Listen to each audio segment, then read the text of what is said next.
In this video, I'm going to show you how to create an XRPL token. I tried about 50 times and failed, and finally figured it out, so I wanted to help other people so I don't waste time. There's two sites you're going to want to use, and that is a text to hexadecimal site. There's so many of them that you can use, it doesn't matter. And the XRPtoolkit.com.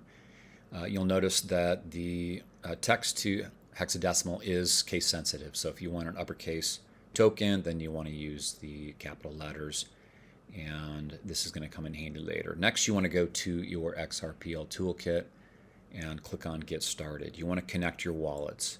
So I've used the Yaman wallet, and I'll probably be destroying that. Here's a list of all the wallets you can choose, but the Yaman wallet seems to be very popular and very compatible with a lot of exchanges and platforms for XRP, so that's what I chose.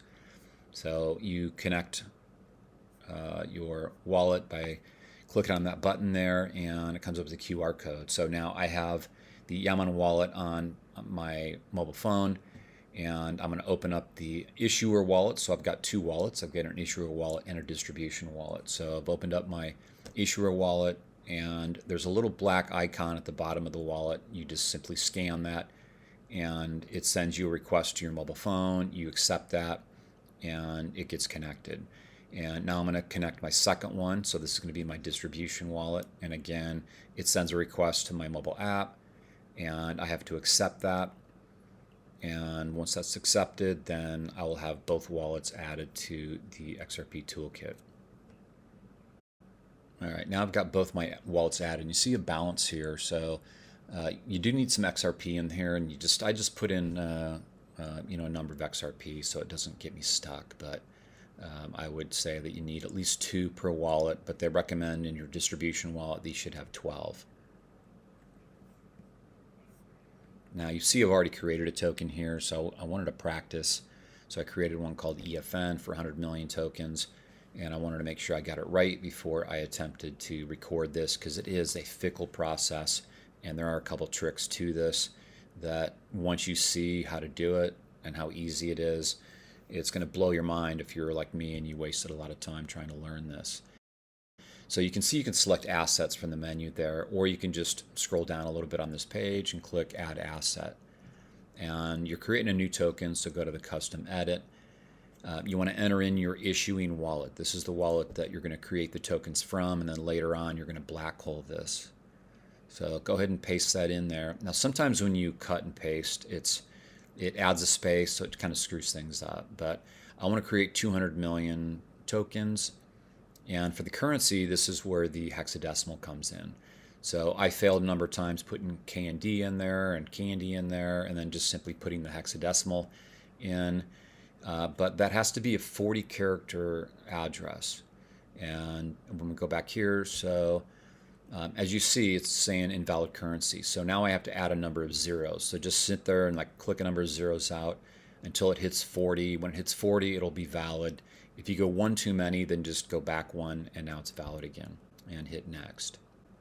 Now that sent a message to my wallet. I have to sign that, and signing, what I mean by that is just a little slider in the bottom of the Yaman wallet. And once that process is through, I've now built what's called a trust line, and that builds the rails and the trust between these two wallets.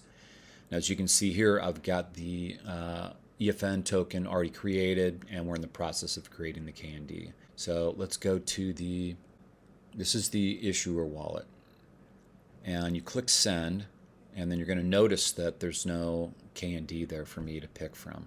So what I'm going to do is I'm going to go to the distribution wallet, and the KND now appears. So I'm going to select that, and I'm going to go back to now the issuer wallet. So you're sort of tricking the system here, and this is another thing where if nobody tells you how to do this, you would never figure it out.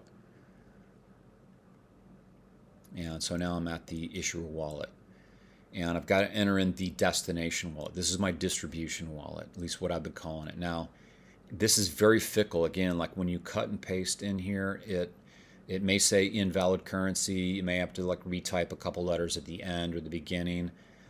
In this case, I was just kind of playing around until it finally popped up so I could select it. And then once I select it, for some odd reason, it now accepts it. So I'm entering in the 200 million tokens. You want to have that match whatever you are creating in the trust line, and hit next. It's now sent a signature request to my Yaman wallet, so I'm now logging into the wallet on my phone, and I've hit the slider. I've accepted that. It'll give you a warning and say, do you want to do this? But you're the one doing it, so go ahead and hit continue on your Yaman wallet. And now let's go take a look and see what we got. So I'm looking at assets on the issuer wallet, and now you see I've got 200 million KND.